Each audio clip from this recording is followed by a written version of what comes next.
అందుకని ఈ పొత్తుల పంచాయతీలు, విలీనాల పంచాయతీలు, భారతీయ జనతా పార్టీతో బీఆర్ఎస్ పొత్తు, విలీనం ఇట్లాంటి చర్చ ఏ రోజు జరిగిందని నేను అనుకుంటలేను. మా హైకమాండ్ తోటి కూడా ఎవరు జరిగింది చేసిందని కూడా పార్టీ పెద్దల దృష్టిలో అయితే ఎక్కడ లేదు. అయినా నేను ఒకటి అడుగుతాను, ఊకే చిట్ చాట్ ఏందన్నా? ధైర్యం ఉన్నది కదా నీకు, డైరెక్ట్ ప్రెస్ మీట్ పెట్టు. చిట్ చాట్ ఏంది అంటే మీడియా మిత్రులు ఏదో గోల్మాల్ చేస్తుందిక. తెల్లారి పేపర్లో ఒక వార్త వచ్చి అందరు దాని మీద విరుచుకపడితే లేలే నేను అనలేదు, మీడియా తప్పుగా రాసింది, మీడియాకి తప్పుగా అర్థమైందని చెప్పుకోవడం. ధైర్యం ఉంటే ప్రెస్ మీట్ పెట్టుర్రి, పెట్టి చెప్పు మా అన్న నా మీద పెయిడ్ ఆర్టికల్స్ రాపిస్తుండు, ఇగో పలానా టీవీ ఛానళ్ళు పేపర్లు నా మీద తప్పుడు వార్తలు దుబాయ్కి వెళ్ళి రాసినాయి, వాటి మీద కేసు పెట్టుర్రి. చిట్ చాట్ ఎందుకన్నా? ఏంది చిట్ చాట్ అంటే? తప్పించుకుందానికి మార్గమా? ఆ పేపర్ వాళ్ళు తప్పు రాసిరు, ఆ పేపర్ వాళ్ళకి నా భాష అర్థం కాలేదని చెప్పుకోవడానిక? Put on paper. నాయనకే ఉత్తరం రాయగలిగిన దమ్ము ధైర్యం ఉన్న వాళ్ళం మనం, మస్తు 100 ఉత్తరాలు రాసిన వాళ్ళం మనం. ప్రెస్ వాళ్ళకు కూడా ఒక ఉత్తరం రాస్తే అయిపోతుంది కదా పాపం, వాళ్ళని ఎందుకు గోసపెట్టు? నేను అనలే, నేనన్నా, నువ్వు అనలే, నేనన్నా, ఇవన్నీ ఏం పంచాయతీలు? Why chit chat? అంటే తెలుగు మీడియా వాళ్ళకి అంత అమాయకం కనబడుతుర్రా ఏంది మీకు? డైరెక్ట్ ప్రెస్ మీట్ పెట్టుర్రి, డైరెక్ట్ చెప్పుర్రి, ఉన్నది చెప్పుర్రి, కుండబద్దలు కొట్టినట్టు. లేనిదెందుకు? లేని మాటలు ఎందుకు? లేని పంచాయతీలు ఎందుకు? కాబట్టి కవిత గారికి నేను చెప్పదలుచుకుంది ఏంటంటే, మీరు మీ కుటుంబ పంచాయతీ, మీ ఆస్తుల పంచాయతీ, మీ పార్టీల పంచాయతీ, మీ వారసత్వ పంచాయతీ, మీ అన్నతోటి మీకు పంచాయతీ, మీ సీట్ల కోసం పంచాయతీ, నీకేమన్నా శాసన మండలిలో ఫ్లోర్ లీడర్ పంచాయతీ, ఇట్లాంటివి ఏమన్నా ఉంటే మీరు తెలుసుకోండి. శాసన మండలిలో ఫ్లోర్ లీడర్ తిరగకపోతే కొట్లాడుకో మీ నాయనతో తలపెట్టుకొని. దానికి చిట్ చాట్ల పేరిట మా పార్టీని, భారతీయ జనతా పార్టీని అనవసరమైనటువంటి వివాదంలోకి లాగొద్దని సోదరి కవిత గారికి నేను ఈ సందర్భంగా చాలా స్పష్టంగా చెప్పదలుచుకున్నాను.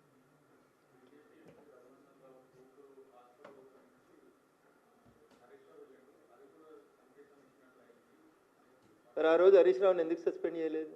నాట్ ఓన్లీ హరీష్ రావు, తలసాని శ్రీనివాస్ యాదవ్ గారు వచ్చారు, మాగంటి గోపీనాథ్ గారు వచ్చిండ్రు, ఆ ఏరియాలో ఉన్నటువంటి చాలామంది వచ్చారు.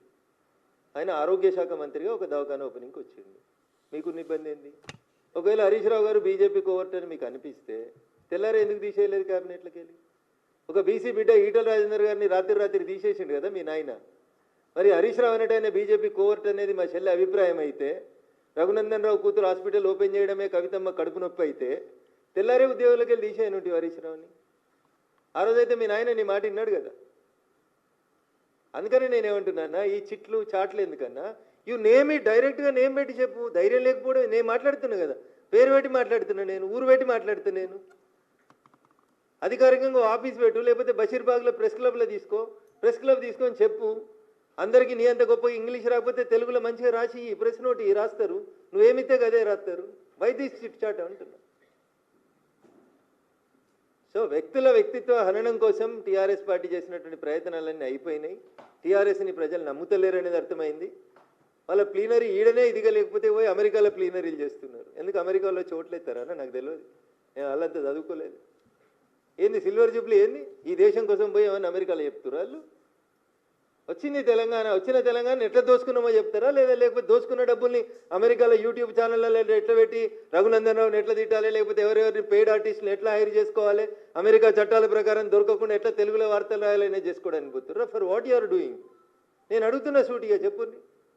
నేను అడిగితే ప్రతిపక్ష నాయకునిగా చెప్పరేమో. మరి నువ్వు చెప్పు, నాకు అర్థమైన కాడికి మీ అన్ననే తిట్టినావని నేను అనుకుంటున్నా. మీ అన్నని చెప్పమని మరి అమెరికాలో.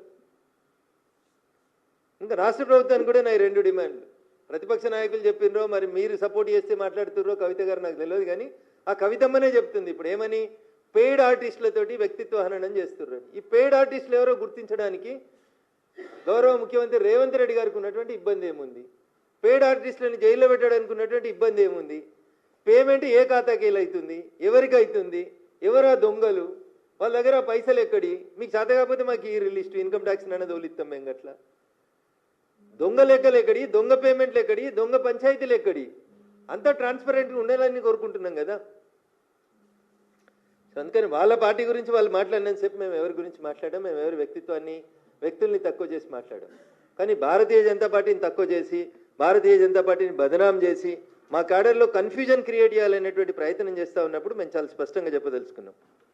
2013లో మీరు చేసిన విలీనం ప్రయత్నాలు, 2014లో మీరు చేసిన ప్రయత్నాలు, ఇవన్నీ కూడా ప్రపంచమంతా తెలుసు.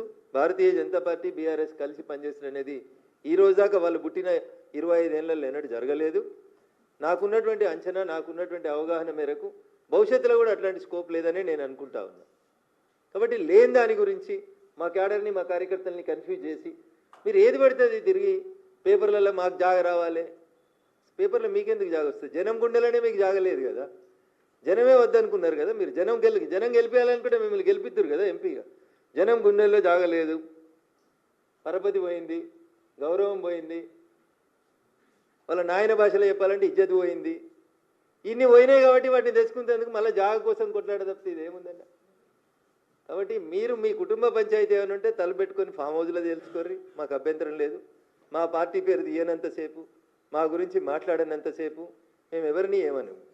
భారతీయ జనతా పార్టీని విమర్శించినా, మా నాయకత్వాన్ని విమర్శించినా, మా పార్టీ క్యాడర్లో కన్ఫ్యూజన్ క్రియేట్ చేయాలని ప్రయత్నించినా 100% చాలా స్పష్టంగా భారతీయ జనతా పార్టీ నాయకత్వం తెలంగాణ రాష్ట్రంలో స్పష్టంగా ఉంది, కలిసి ఉన్నది, కలిసి కొట్లాడతాం, అధికారంలోకి రావడానికి కొట్లాడతాం, భవిష్యత్తు మాదనే మా కార్యకర్తలు నమ్ముతున్నారు, ఆ దిశగానే మా అందరు అడుగులు ఉంటాయని చెప్పి ఈ సందర్భంగా చాలా స్పష్టంగా చెప్తూ, పేపర్ల కోసం, పబ్లిసిటీ కోసం, దాంట్లో జాగ కోసం ఇట్లాంటి మాటల్ని, ఇట్లాంటి బురదల్ని ఎవరి మీద జల్లొద్దని మరొకసారి తెలియజేస్తూ సెలవు తీసుకుంటాను.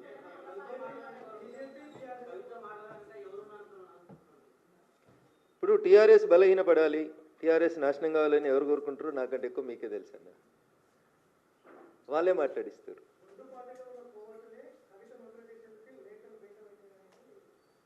ఇప్పుడు మీ నాన్నకు నువ్వు లెటర్ రాసినావు, తండ్రి కూతుళ్ళ సంబంధం అది, తండ్రి కూతుళ్ళ పంచాయతీ. గతంలో రాసిన లెటర్లు బయటికి రాలేదు. ఇప్పుడు మీ నాన్నగారి పక్కన ఎవరుంటున్నారో నాకంటే ఎక్కువ నీకే తెలుసు.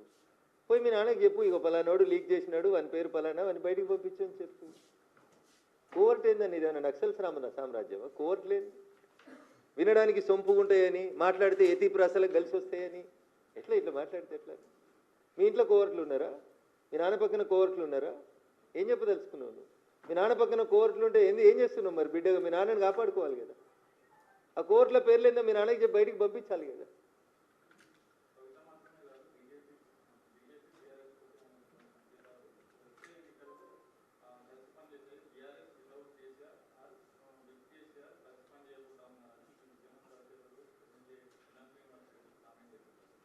నేను ఎన్ఎం శ్రీనివాసరెడ్డి గారు ఏం మాట్లాడినారో నేను వినలేదన్న. తెలంగాణ సమాజం, తెలంగాణ ప్రజలు 2001లో 18 నుంచి 35 ఏళ్ళ దాకా ఉన్న వాళ్ళు ఎట్లయితే టీఆర్ఎస్ వెనకాల పోలరైజ్ అయినరో, ఇవాళ నరేంద్ర మోడీ గారి నాయకత్వం గ్రామానికి బాకిందన్న. ప్రతి పల్లెటూరులో 18 నుంచి 35 ఏళ్ళ దాకా ఉన్నటువంటి ప్రతి యూత్ నరేంద్ర మోడీ గారి నాయకత్వాన్ని, భారతీయ జనతా పార్టీ నాయకత్వాన్ని ఇష్టపడుతున్నారు, మా వెనకాల పోలరైజ్ అవుతున్నారు. కాబట్టి టీఆర్ఎస్ వెనకాల ఖాళీ కుర్చీలు కనబడుతున్నాయనే బాధతో, ఆవేదనతో దీన్ని కన్ఫ్యూజన్ చేసి ఊర్లలో ఉన్నటువంటి ప్రజల్ని మభ్యపెట్టేందుకు కవితమ్మ చేస్తున్నటువంటి ప్రయత్నం.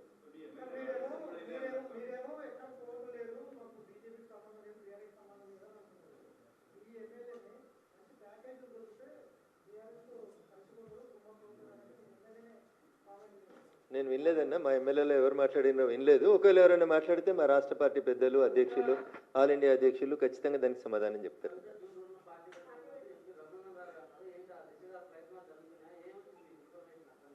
కవిత కొత్త పార్టీ పెడుతుంది అనేది నాకున్న సమాచారం. నేను ఆ రోజు కూడా మీలాంటి మీడియా మిత్రులు అడిగితే చెప్పింది ఏంటంటే, ఆమె నో పాయింట్ ఆఫ్ రిటర్న్ దాకా వెళ్ళిపోయింది, ఇంకా అతికేది లేదా సంసారం, కాబట్టి విడిపోతుంది.